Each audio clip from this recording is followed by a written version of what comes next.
Okay, good morning.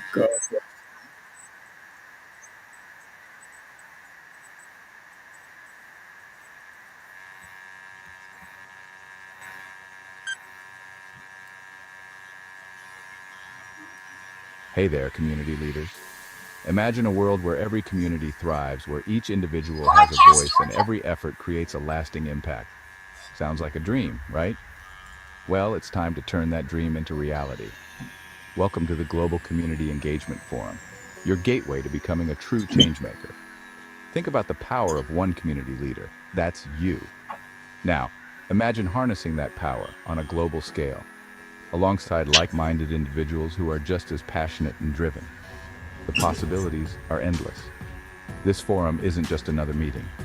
It's a mission to engage, empower, and elevate communities all around the world. You'll gain insights from global partners, learn from impactful training sessions, and discover innovative business development strategies. But more importantly, you'll be prepared to make a real difference. You'll be equipped with the tools, knowledge, and network to transform your community and inspire others to do the same. Picture yourself leading initiatives that tackle pressing issues, creating programs that uplift your neighbors, and driving sustainable growth in your area. This isn't just about making small changes, and it's about sparking a movement. Now you might be wondering, how do I get started? It's simple. Join the Global Community Engagement Forum. Connect with passionate leaders from all corners of the globe.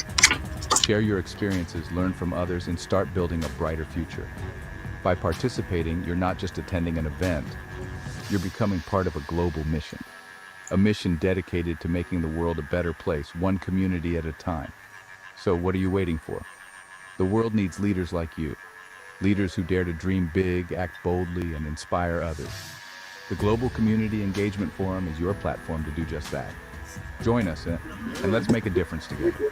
Because when communities thrive, the world thrives. Thank you for listening, community leaders. Dude, let's get out there and change the world. See you at the forum.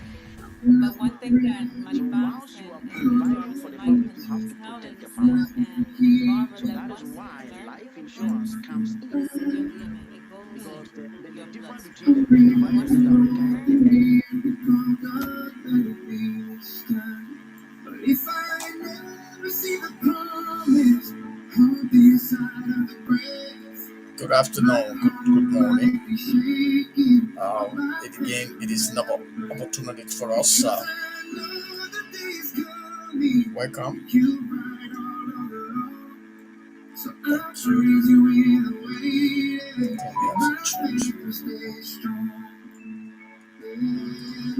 Okay.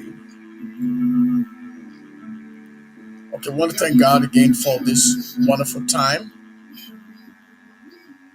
I want to thank God for this time, and again, it is Community Engagement Global Mission, and we want to say welcome to this section. We have some break in from connecting with our page, the other page, and then we have to start off here, and then we can wait. So want to say you're welcome to the sections of the community engagement. We just having this kind of break in, and we thank God that we can stay come up immediately because this is a time here on Facebook, YouTube, and we are on 3 or 4 sites. We are going to be going on 3 or 4 sites instantaneously. On this site, we are upgrading, and thank God, we can see that while we've been testing today, we are going because we could not go on the other side. Now we're closing up, and we're making sure that we maintain and do the best we can to make sure that we carry on what God have called us to do. Well, again, it's an opportunity to be here, and I think we know about the community engagement. The community engagement global mission is, if you can see on the screen, what is passing through there. Actually, because of the kind of kind of internet interference, so we have to come straight here. So, we want to again welcome you, and it is an opportunity.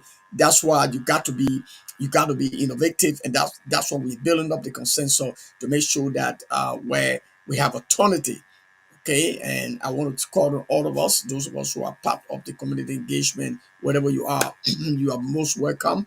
And we're building on a network, we're building on a society. It's not just another organization that may arise. We believe in the vision that God gave us. And it's not just about talking, we think we can drive it together. And I talk about building together this morning. And it's alive. It's something that has to do with changing the atmospheres and some of the things that we look back and see in our experience with our communities, our experience with our churches, our experience with different organizations, and our family. So I want to say welcome to this life, and this month is again trafficking month. We're talking about trafficking. We're talking about race mode awareness, and as we give you the update, we want you to follow us. We want you to support the work we are doing. I think this is a worthy cause, and I don't think that anyone wants to see something that is going to change the environment, to change the mindset of individual, except you don't want to change and understand that that is the right track that you're going to be on. So the community engagement as our program is named Volunteer for Change America. And when you want to look at that terms and understand what the dog means, is not changing America, not to change, but for change. You as an individual who I taking on the volunteering tax to go to a community, to go to do a voluntary work or tax that you have taken up to do, and whether you were trained to do it from out on the level of the community engagement, and then you go out there to do your volunteerism. Uh, what we expect for us is to do it to change whatever thing you want to do. It should be in modified, it should be transformed. Okay, not perfectly transformed probably, but it shouldn't be where you met it. Okay, so volunteer for change is about the mentality of getting into something and not getting into it fully to make a change. Okay, so in other words, when you get into the volunteer for change in our programs, that means you're part of us. You go into community, you want to teach, you want to be a teacher, you want to do some training, you want to do some probably voluntary work out there in the community. Uh, we think community a volunteer for change, America or Liberia or whatever country is about shifting your thinking about, well, if you're going there to be a corrupt person, well, your mentality should be to go there to change and make things so happen for the people. If you're going there to volunteer as a teacher, probably maybe you see a very beautiful girl in the classroom, and you are somebody who just going from school to school, but you want to volunteer because you want to play with the little children. No, your mindset is to change, right? So volunteer for change means, in that sense, that you're going there with your mindset to make sure that you don't probably temper with the little children, because why? You are not going there like the way you taught. So volunteer for change is all about making a change in everything that you're going to do, whether you are going to volunteer to get money to go work.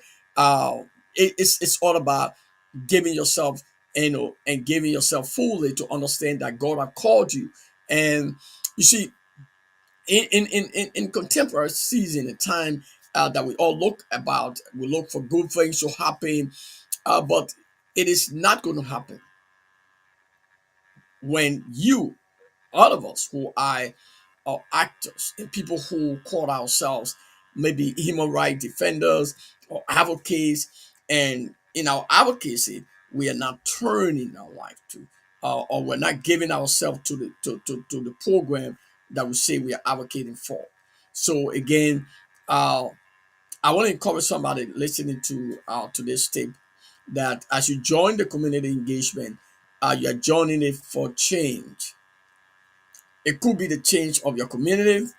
It could be the change of that thing that is crucial, that well, that you got to work on your temperament, the way you treat people, welcoming people and wholeheartedly.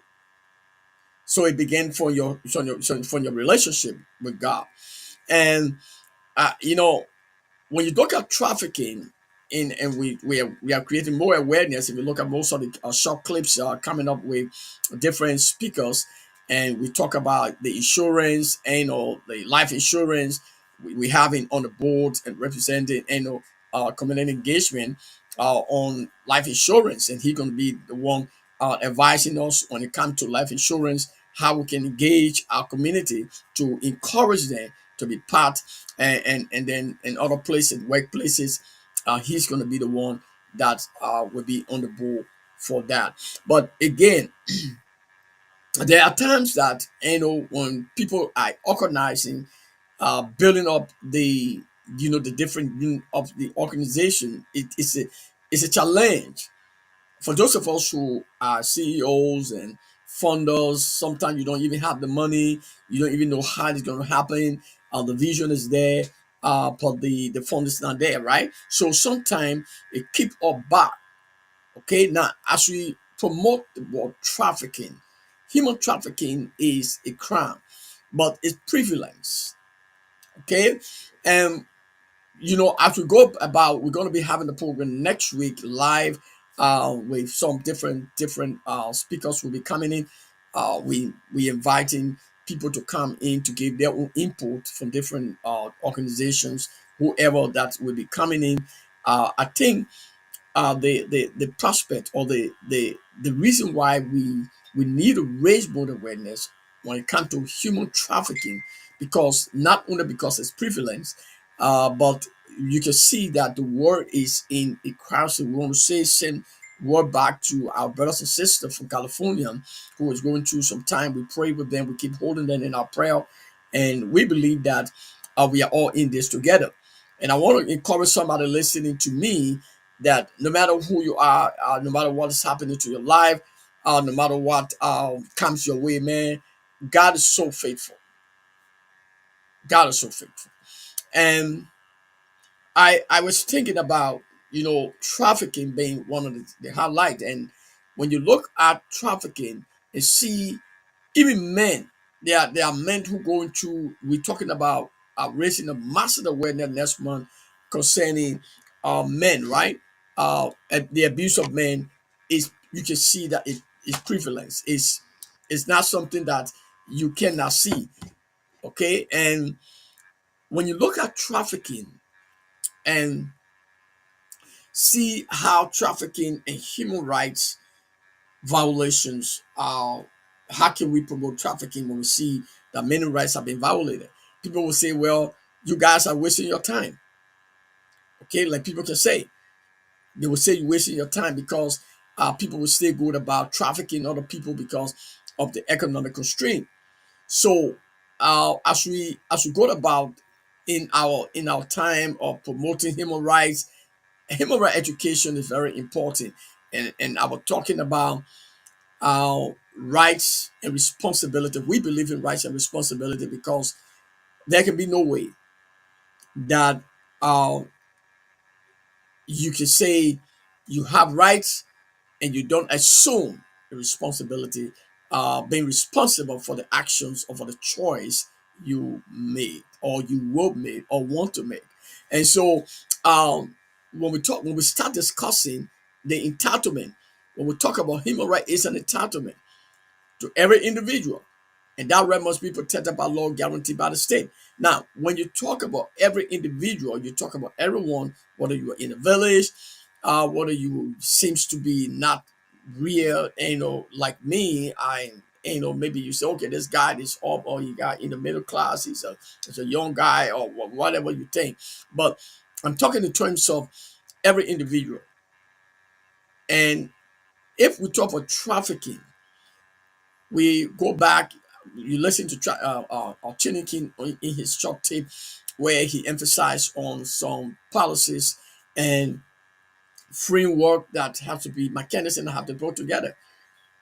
When I talk about building together this morning, I'm talking about unity. I'm talking about the sense of unity. This thing can be driven not only by me, but I as I make a clarion call on the word, and those of us who have the feeling to be driven.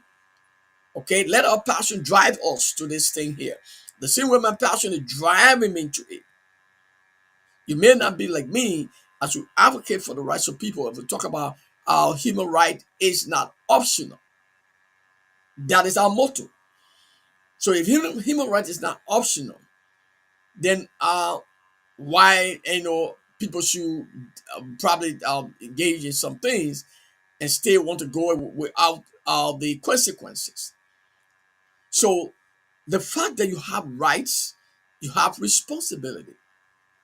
So as we talk about trafficking, trafficking comes in many ways.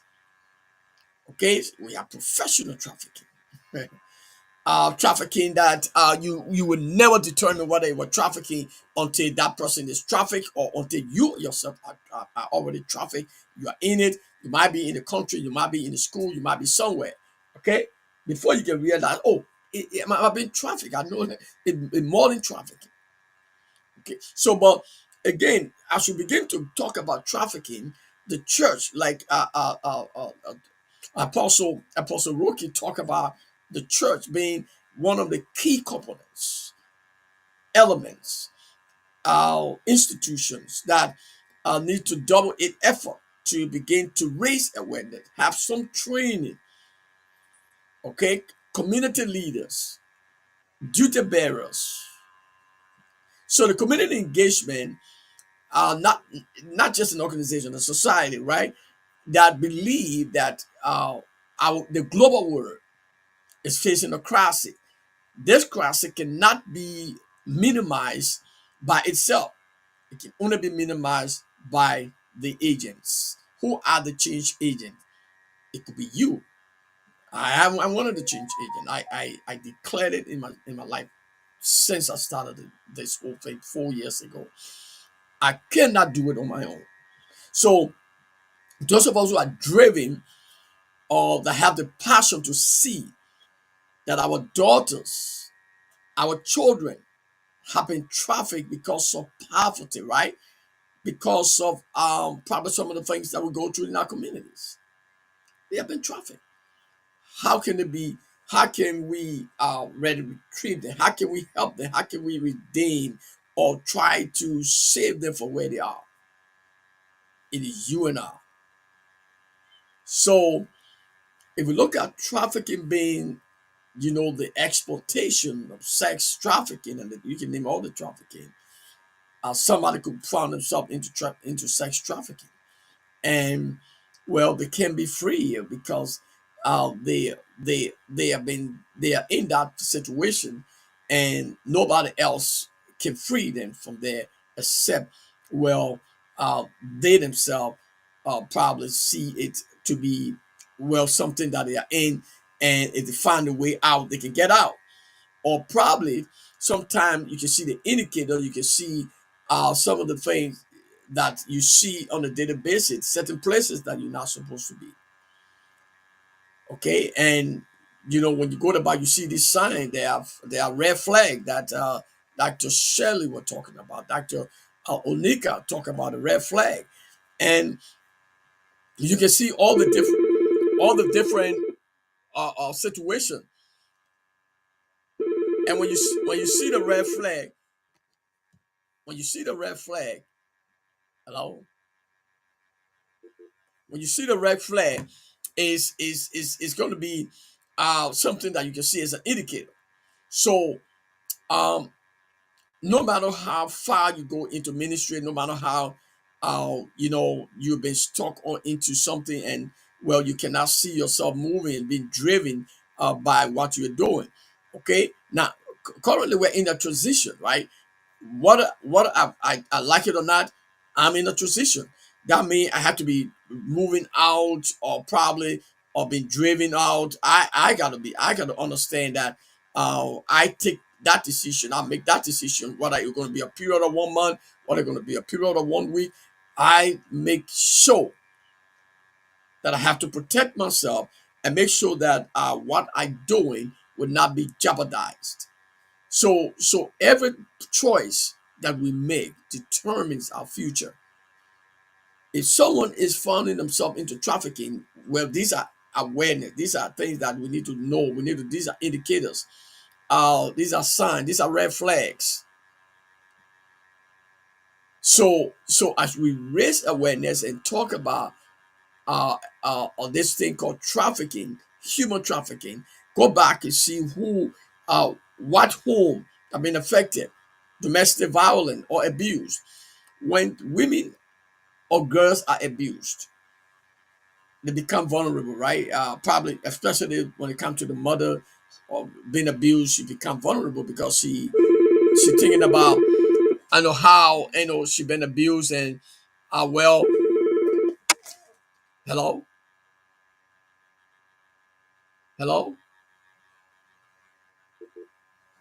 and then I'm sorry, I'm not going to answer no call again right here.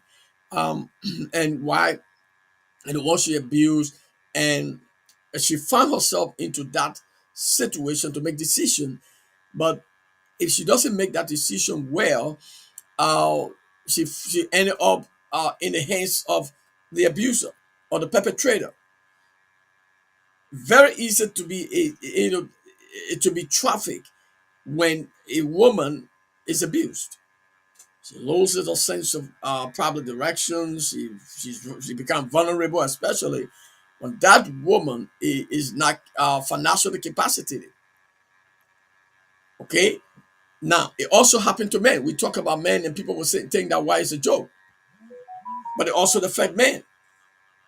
Okay, we can see that many men, some of the things that the belonging that are strewn outside the house after they have worked with their spouses here in America, and they just take their things and put it outside one day, only because, well, the lady did not really expect what happens in the relationship, or something went wrong, and so that man become vulnerable in that state, and finding his way out to find somewhere to sleep, trying to find and meet until he can adjust himself to life. So he could be trafficked. He would not even know that he's trafficked, especially in Africa. Um, Sometimes you will not realize that a woman can be a perpetrator, can be a trafficker. Okay, and it's simple. Not it's not more than people who have been vulnerable, like children and women and children, but men, it's also in it. We can see most of the guys all there, the young boys are been trafficked. They are in Saudi Arabia, they're in different countries. Dubai and other countries, they have to leave their homeland because, well, there's no economic constraint. It's very difficult. The Nigerians and other African brothers and sisters are traveling by night. Somebody called them and said, "Oh, my brother, we got one. There's a company that is carrying people to Saudi Arabia. When you get there, they gave you $200 and you make your life, man. Let's go. We can be here." Trafficking. So trafficking is at the result. Let go back to the root causes. Let us not let just talk about it on the surface.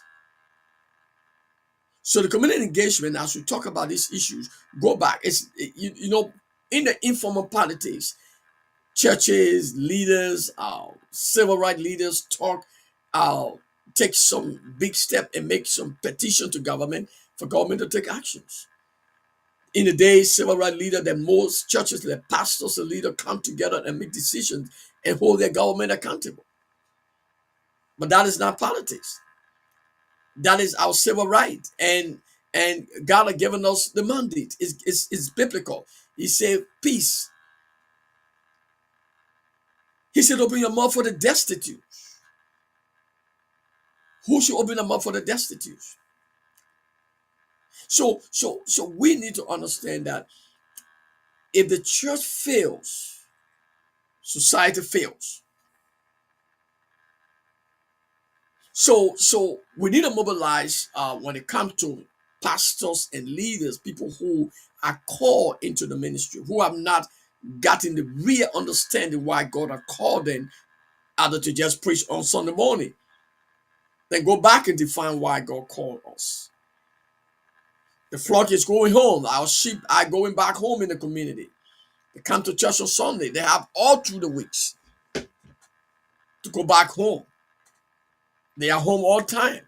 They're not coming to church until Sunday morning. So our task is wait for them. Okay, are you coming to church on Sunday? Okay, I'll see you Sunday. Okay, so now, like Rookie was discussing last year, and, we play the tape. We are playing the tape. It's on social media. It's all over the social media, all the social media platform. Those tapes are played to not just to remind or is it awareness. Okay, so if the church need to get involved, how can the church get involved? There are leaders. That pastor will tell you, well, although guys are preaching politics, right? Then sometimes you need to get sorry for them. Because the reason is because it's simple. The Bible we preach is right in it. It's not, you don't have to argue with any man of God or woman of God who will tell you probably as an advocate that you are preaching politics. The reason you need not to argue because it only sign like, well, this guy only went to school or probably these guys are just preaching. Have you realized that the Bible we preach is just about peace and justice? So why demand peace and justice? If you are asking your government to be fair, then it becomes politics, right? So the difference is either because of ignorance or because we refuse to do what God has called us to do, or the tax is so heavy for us. Fear have taken most of us, and we have been driven by a force so that we are in the middle of making decisions, but decision for ourselves and with our families. And so we lead the community into a question in their minds: where are the leaders? So as we raise awareness, we are mobilizing pastors. We are talking to imams. We're talking to a group of people who will understand their roles. Well, if we understand our role to just preach, fine, that's the role. If you call me here tomorrow to go and do a computer work for you, I'm going to do it. If you call me to go and clean your house, I'm going to clean it. If you call me to preach, I'm going to preach. So the question there's a guy who, when I was in Nigeria, actually in the camp, there was a time that many of us, the pastors who were there at the time, and they called us to go and build our own houses. At the time, they would pay you while you were building your house, and that particular project was for the federal government. But I was a pastor, right? So I decided to go. I built my own house. Every day I was getting 700 naira. But I was learning, and I was learning it at the same time I was working. But then I built my own capacity, right? And the mentality should not be, well, okay, I can't do this because of this. It is that for that reason I learned and I empower myself so I can do anything. Okay, that does not in no way stop you to be a pastor or resent your calling. So when am I saying this? As we raise awareness, the awareness should go beyond just now talking about something. Let us begin to understand that God have called us into this kingdom, this ministry, this thing. It's about everybody's business. It's about how can we get to the next generation. We are leaving it for our children. When somebody be talking about the Asian landmark when it comes to Christianity, if those Asian landmark I destroy, and all of us sit and fold our hands and wait until we leave this earth. So everything that happens, and we just look at it on the fence. So our generation, the children that comes after us, now we see nothing. There will be no essence, no reason to serve God. There will be no reason to advocate. When advocates who are supposed to be advocating for the rights of people and not advocating for the rights, but rather sitting on the fence, allowing the government to just do anything, whether they were doing wrong, whether they were not applying the resources equitably to every public communities or to every county, or treating people the way people need to be treated by their government. So everybody sit on the fence. Pastors and bishops and leaders who supposed to be the one to represent their people are rubbing shoulder with government in order for them to get to eat the piece of bread. I talked about piece of bread on yesterday morning, and how lawyers should become lawyer, okay, for the job and the God I've called you to do. So trafficking comes from those places. Those are root causes. Even abuse, those are root causes. If the man doesn't have a job, okay, his wife become aggressive because he's supposed to feed his wife, and the wife thinks, well, he's not doing the right thing, and he would assault her, beat her up because she always vexed with him because he's not doing what he's supposed to do. Now, she might not be thinking about the crisis, the situation. So we need to look at those factors. If a country is not economically empowered, that means the place is not level. There's no level playing ground. When the country is going through economic constraint, how can you determine? How can you look at the next person or an individual who could be going through their own problem? How would you look at them? Because you don't even know why these people go through their problem, because economically the place is not open. There's no opportunity for job. So poverty is the order of the day, and then poverty brings these thing called trafficking. Okay, so people are trafficked based upon certain reason. Not only that, another thing is because people need help. So, and the country is in that kind of problem. They want to travel. When they travel to big countries like even America and other places, they come in contact with people who offer them because they're undocumented, especially. And you just got to accept things because you got to live. You got to live as a human being. So you are entitled to something.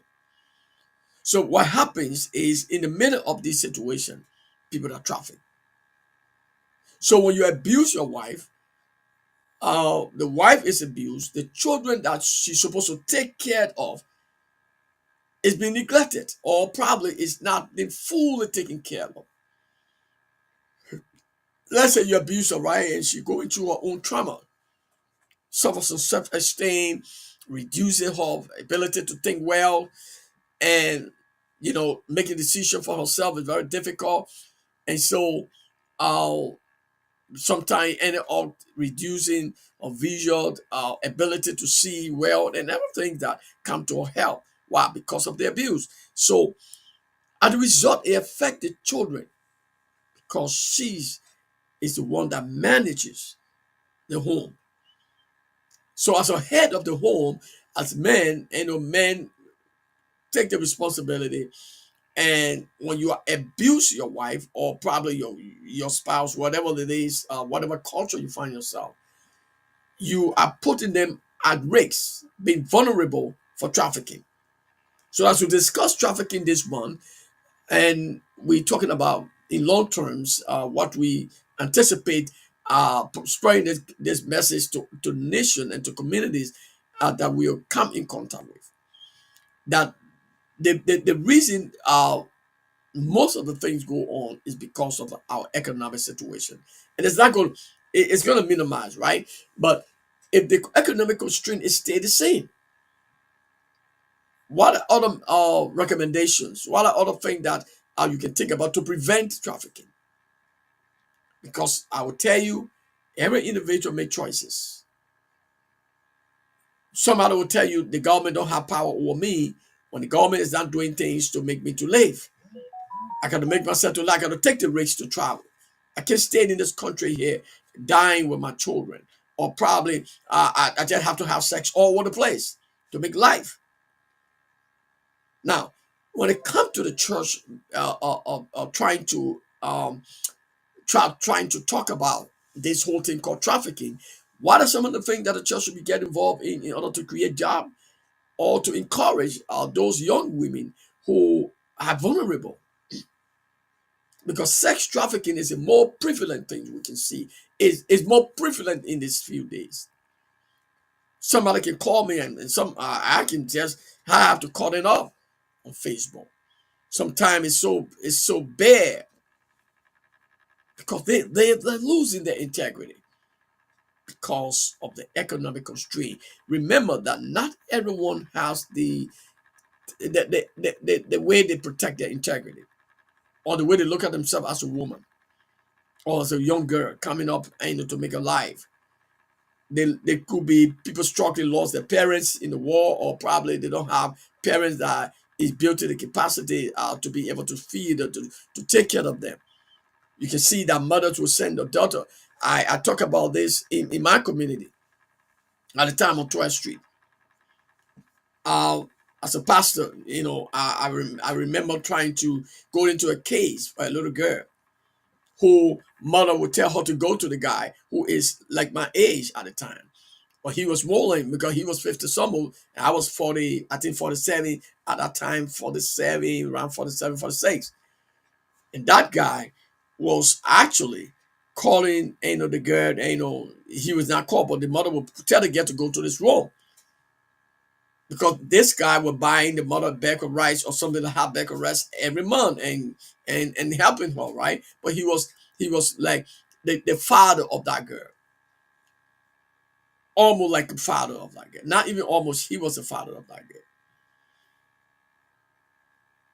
And not just the father, but she was much younger, very young girl, little girl. Something like, according to her, when I tried to intrude into that situation, then of course when I gathered this information from her, she confided into me. And one of the things I observed was she was kind of threatening not to give me the full information because she was thinking that this guy would cut the support off for her mother and she was not have any more support. Now, in that case, that child can be trafficked, right?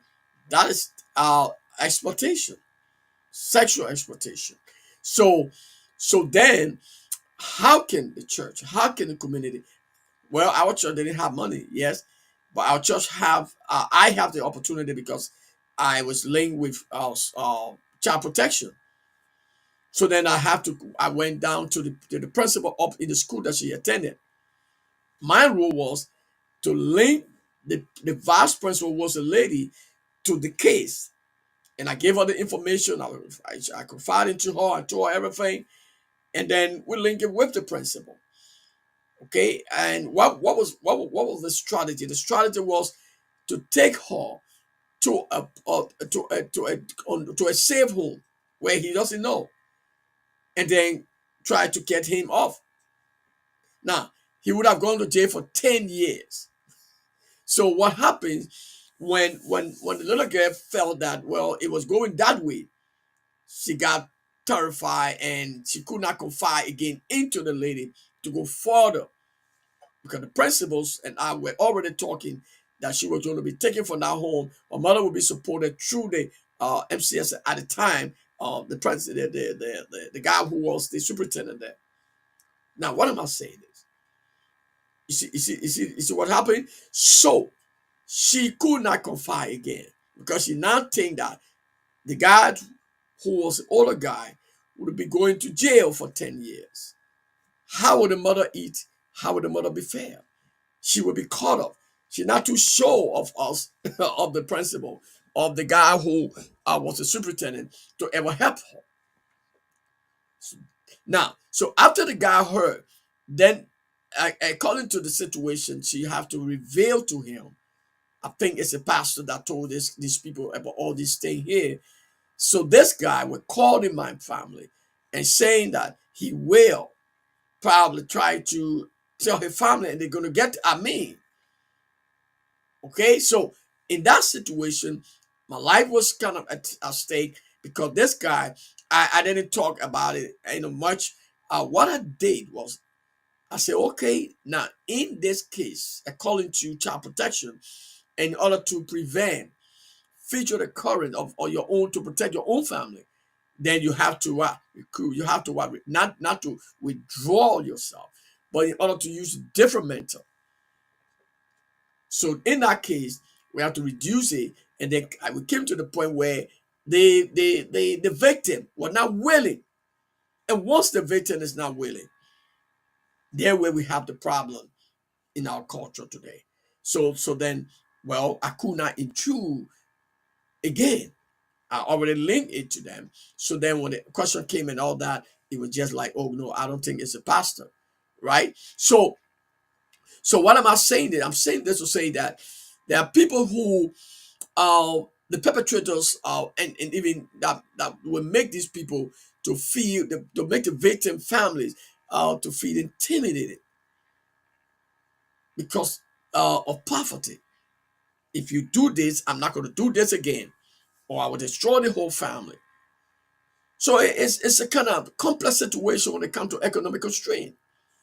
So when people are living life in their country and the country is going through an economic strike, I think we need to engage our government.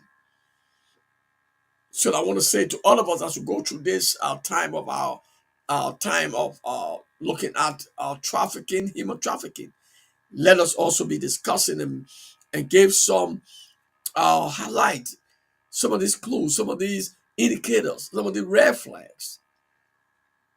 But let us go to the root. If we solve a problem, let us always, while we advocating, while we raising awareness, let us look at the root causes.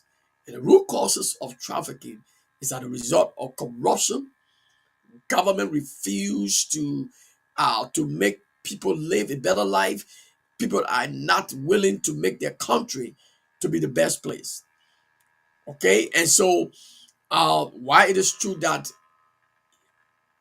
job opportunity is also some of the so those are factors because when economic constraint, no job, no business, no empowerment, everybody just running around selling to do something to make ends meet. So people would now actually have the opportunity to make it.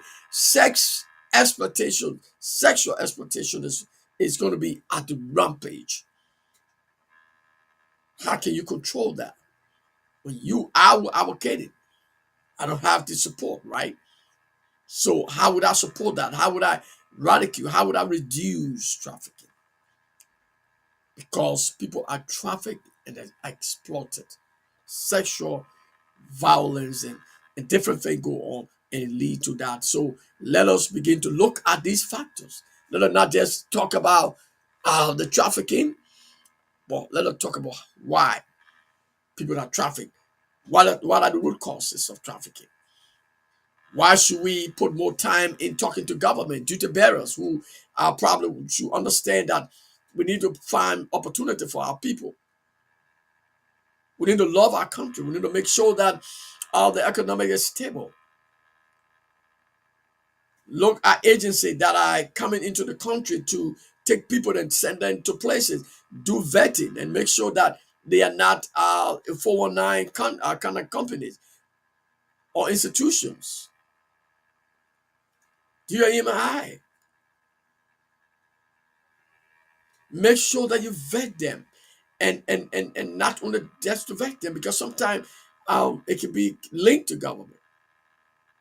It can be linked to people who are in government. So that's why civil society has a greater role to play to engage government constructively. Why we are there to buttress government effort. We're there to hold government accountable, to do whatever is required of this government.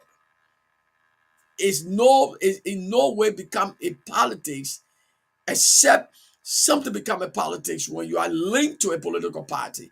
And that's why I tell people that say, look, go back and check all my history when it comes to political issues. Be free from politics stuff. Be free from being partial.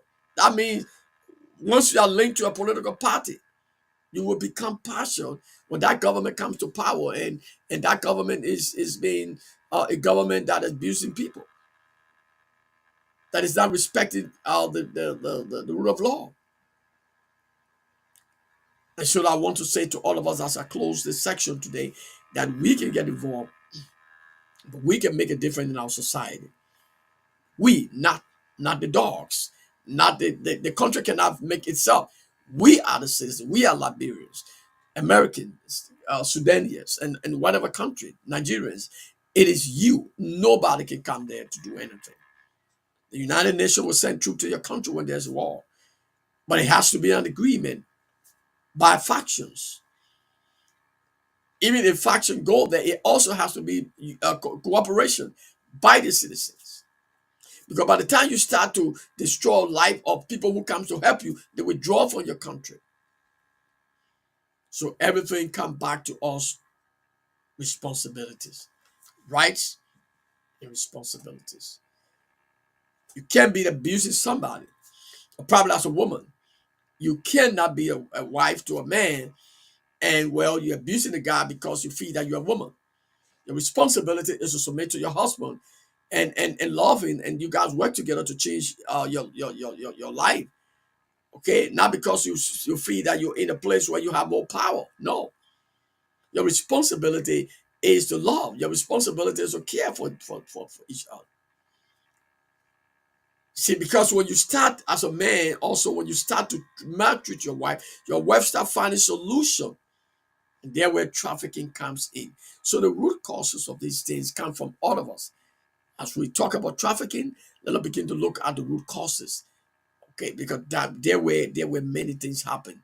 Okay, economic constraint, no job opportunities, school vacation opportunity to empower people so that they can have opportunity to fish for themselves, not to just eat a piece of bread and go back in the toilet, come back again, go back tomorrow morning, gave all the food out. Okay, they need to eat, but they are not capacitated. They're nothing to build a capacity so that the long-term sustainability.